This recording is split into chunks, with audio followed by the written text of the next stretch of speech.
네, 여러분 안녕하세요. 멘탈리안입니다. 이별을 겪고 이 영상을 클릭하기까지 당신은 여러 단계를 거쳤을 것입니다. 먼저 상대방을 잡거나 설득을 해보셨겠군요. 하지만 오히려 상대방의 마음이 다쳐가는 것을 느낍니다. 그래서 딱히 다른 방법이 떠오르는 건 아니지만 이렇게 단순히 잡는 건 답이 아니구나라는 생각이 스멀스멀 들기 시작하셨을 겁니다. 차선책으로 주변 친한 친구들에게 상담을 해봤을 것입니다. 그러나 속 시원한 답은 나오지 않습니다. 그저 사랑한다면 끝까지 잡아봐라, 또는 놔줘라, 이미 마음이 식었다, 이런 말들만 들으셨을 것입니다. 결국 이러지도 저러지도 못한 채 상대방의 SNS가 어떻게 변화하는지를 염탐을 하면서 어떤 의미로 SNS를 올리는 건지 끝없이 고민하셨을 것입니다. 그 과정에서 소위 멘탈이 나가기 시작하셨을 겁니다. 그러다가 지푸라기라도 잡는 심정으로 유튜브에 제외하는 방법이라는 것을 검색해봅니다. 그래서 이 영상을 발견하셨을 것입니다. 제외하는 방법? 오히려 상대가 잡게 하라고? 에휴, 또 한 명의 유튜버가 헛소리 하는구나. 뭐 믿져야 본전이니까 한번 보자 하는 심정으로 영상을 클릭합니다.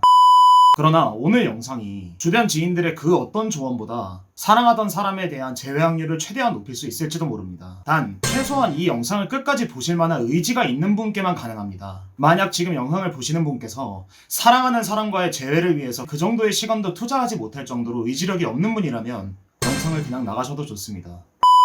먼저 말씀드리면 저는 지난 6년간 몇천여 건의 상담 케이스들을 진행해 왔습니다. 그 과정에서 자연스럽게 재회하는 데에는 어떠한 공식 같은 것이 있다는 걸 깨닫게 되었습니다. 물론 사람들의 연애 방식은 다 각기 다르며 다른 이유로 헤어집니다. 뭐 집안의 반대, 장거리 또는 유학 문제, 이런 것들 등 전체 케이스들 중에 20%에 해당하는 방법들은 그 접근 방법도 각기 달라야 합니다. 자, 이런 케이스들도 제 유튜브에서 곧 있으면 다룰 예정이긴 한데 80%의 케이스에는 이 공식을 도입함으로써 제외가 되는 경우들을 굉장히 많이 봐왔던 것 같습니다. 제가 이렇게 말씀드려도 아마 영상을 보시는 분께서는 믿지 못하실 확률이 큽니다. 마지막에 상대방이 너무 단호한 모습을 보였기 때문일 것입니다. 그러나 이 공식을 적용했을 때 그렇게 단호해 보이던 상대가 역으로 당신에게 매달리는 것들을 전 정말 많이 봐왔습니다. 그래서 서두가 길었는데 그 공식에는 도대체 무엇일까요? 간단합니다. 상대방 쪽으로 쏠린 주도권을 다시 되찾아와야 합니다. 자, 헤어진 후에 매달리는 것은 당신의 가치를 낮추는 행동입니다. 상대방 입장에서는 내가 이렇게 거절하고 막대하는데도 나를 계속 좋아하는구나, 나를 너무 좋아하나 보네, 내가 아까운 사람이다, 이런 생각을 상대방에게 심어주는 꼴이 됩니다. 긴장감을 없애버립니다. 따라서 이 가치를 원상 회복을 시켜야 합니다. 자, 제가 말씀드리는 것 중에 가치를 회복하라는 말이 단순히 추상적으로 더 멋진 사람이 되어라, 또는 다이어트를 통해 자존감을 찾으면 된다라는 추상적이고 장기적인 플랜을 얘기하는 게 아닙니다. 구체적인 문자를 보내라는 말씀입니다. 자, 그렇다면 간단하게 얘기를 해서 내가 앞으로 이렇게 달라질 테니까 다시 한번 만나자라는 문자는 어떨까요? 안 됩니다. 그것은 가치를 회복하는 길이 아닙니다. 그건 역시 상대방 입장에서는 내가 찾는데 나한테 잘 보이기 위해서 저런 문자를 보냈구나 라고 인식을 하기 때문에 당신을 더욱더 얕잡아 보게 됩니다. 그럼 그 가치를 높이는 방법은 뭔데? 저는 이 영상의 첫 부분에서 그 가치를 회복하는 부분에 대해서 조그마한 힌트를 남겨두었습니다.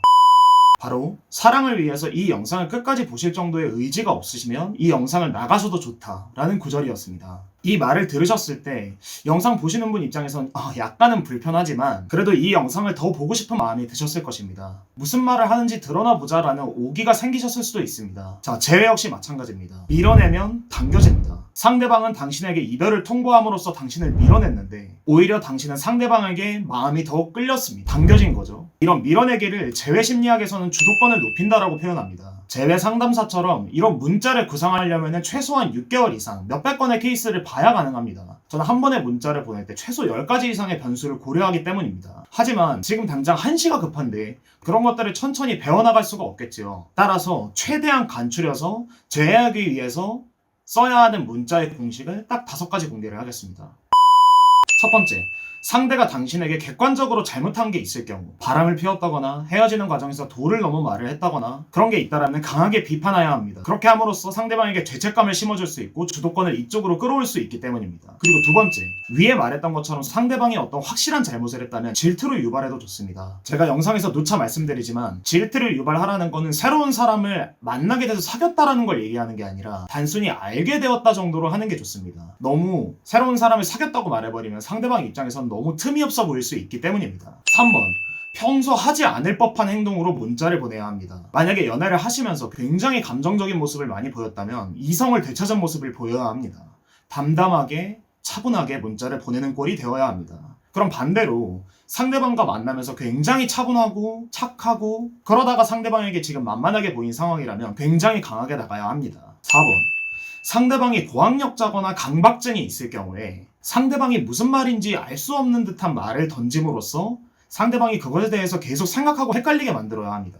예를 들어 마지막으로 너한테 차마 못한 말이 있었는데 그것 또한 이제 무의미해지는 것 같다. 이런 식으로 나가야 합니다. 자, 그리고 마지막 5번째.